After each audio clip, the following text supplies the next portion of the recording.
ये कहानी एक जंगल की है जहाँ टुनटुनी नाम की चिड़िया अपने पति बंटी कबूतर के साथ अपना जीवन यापन कर रही थी। बंटी कबूतर अपना और अपनी पत्नी का गुजारा करने के लिए मजदूरी करता था। एक दिन की बात है, बंटी कबूतर तोताराम के यहाँ काम कर रहा था। उसे काम करते करते काफी रात हो जाती है और देर तक उसका काम खत्म हो जाता है।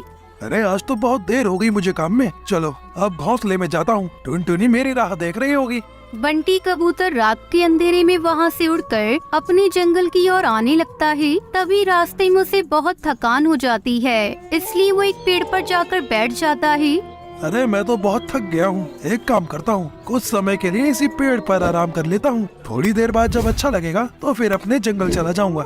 बंटी कबूतर वहीं बैठकर आराम करने लगता है। तभी अचानक उसी पेड़ के नीचे एक झूला अपने आप ही हिल रहा था, जिसे देखकर बंटी कबूतर घबरा जाता है। तब तक आप लोग कमेंट में बताएं 9 - 0 कितने होते हैं। अरे ये क्या, ये झूला यहाँ कैसे? यहाँ तो कोई भी पक्षी दिखाई नहीं दे रहा। फिर ये झूला अपने आप कैसे हिल रहा है? हो सकता है हवा के कारण हिल रहा हो। चलो मैं भी इस झूले पर थोड़ी समय के लिए झूल लेता हूँ, थोड़ी थकान तो कम होगी। बंटी कबूतर बिना कुछ सोचे समझे उस झूले पर जाकर बैठ जाता है और वहाँ झूला झूलने लगता है। काफी समय झूला झूलने के बाद वहाँ एक अनजान भूतिया आवाज आती है। तेरी हिम्मत कैसे हुई कबूतर इस झूले पर बैठने की? अरे बाप रे बाप, ये आवाज कहाँ से आ रही है?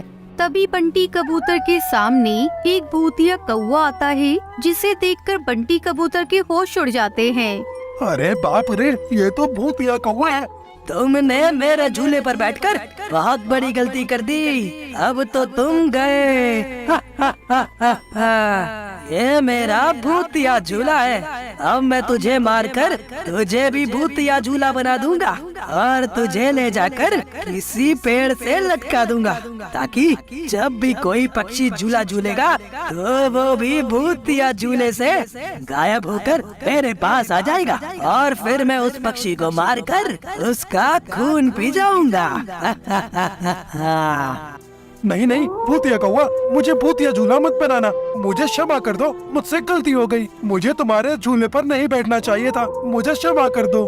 नहीं, सजा तो तुम्हें मिलकर ही रहेगी। मैं तुम्हें भूतिया झूला जरूर बनाऊंगा।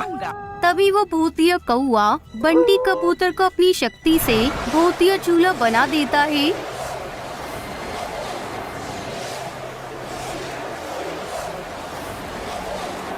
और उस भूतिया झूले को ले जाकर जंगल के एक पेड़ पर लटका देता है।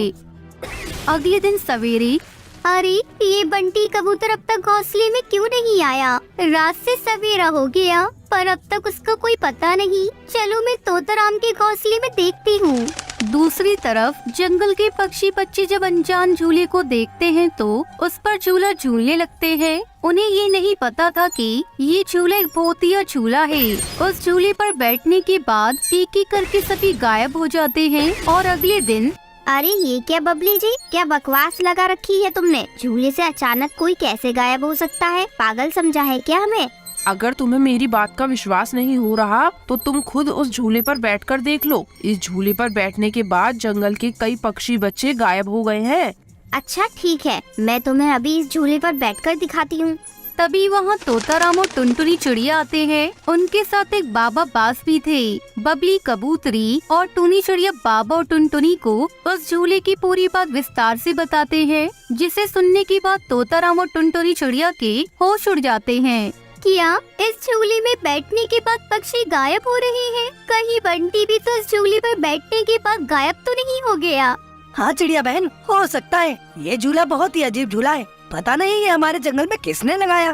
बाबा बाज अपनी शक्ति से उस झूले का रहस्य पता करते हैं।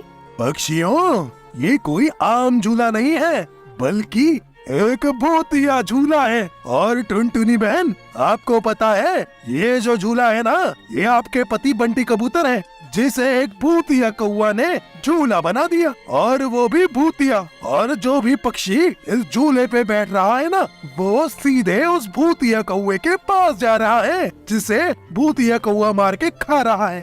बाबा बास की बात सुनकर सारे पक्षी दंग रह जाते हैं। क्या मेरे पति भूतिया झूला बन गए हैं? ये कैसे हो सकता है बाबा जी?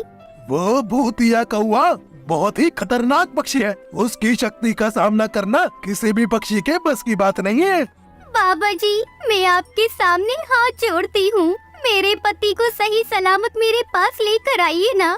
मैं आपके पति को तो झूले से ठीक कर दूंगा, पर इस झूले से गायब हुए पक्षियों को वापस नहीं ला सकता, क्योंकि इस भूतिया कौवे ने पक्षियों को जान से मार दिया है। मैं अपनी शक्तियों से आपके पति को वापस पक्षी बना देता हूँ। बाबा बास अपनी शक्ति से उस बंटी कबूतर को झूले से वापस पक्षी बना देता है। इस तरह बाबा बास की वजह से वो भूतिया झूला भी खत्म हो गया और बंटी कबूतर भी सही सलामत वापस आ गया। पर बाबा बास ने उस भूतिया कौवे का सर्वनाश नहीं किया, क्योंकि वो शक्तिशाली पक्षी था, उसे पकड़ना इतना आसान नहीं था। पर बाबा बास ने पूरे जंगल में चारों ओर अपने मंत्र से एक रेखा खींचती थी, जिसके बाद वो भूतिया कौवा कभी उस जंगल में नहीं आ सकता था, न ही उसकी कोई भूतिया शक्ति इस जंगल में प्रवेश कर पाएगी। ये सब करने के बाद बाबा बास वहाँ से चले जाते हैं और सब पक्षी खुशी खुशी रहने लगते हैं।